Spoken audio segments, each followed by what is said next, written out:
এটা হয়তো বিশ্বাস করতেই কষ্ট হবে। কিন্তু সত্যিই সেই দিনটা এসে গেছে।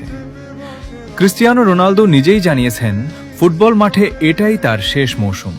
অর্থাৎ এই মৌসুম শেষ হলেই তিনি চিরতরে বিদায় নেবেন পেশাদার ফুটবল থেকে। যে মানুষটা বছরের পর বছর কোটি কোটি ভক্তকে আনন্দ দিয়েছেন, অসংখ্য রেকর্ড ভেঙেছেন, অসম্ভবকে সম্ভব করেছেন, সেই কিংবদন্তিকে এবার সত্যি বিদায় বলতে হবে।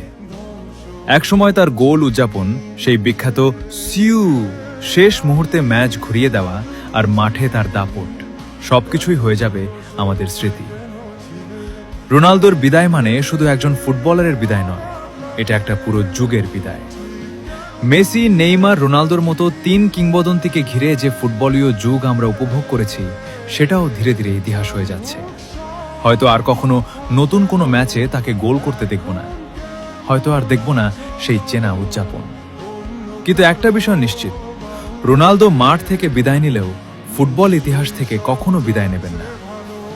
ধন্যবাদ ক্রিস্টিয়ানো রোনালদো, একটি প্রজন্মকে স্বপ্ন দেখতে শেখানোর জন্য, একটি প্রজন্মকে লড়াই করতে শেখানোর জন্য, আর ফুটবলকে এতটা সুন্দর করে তোলার জন্য।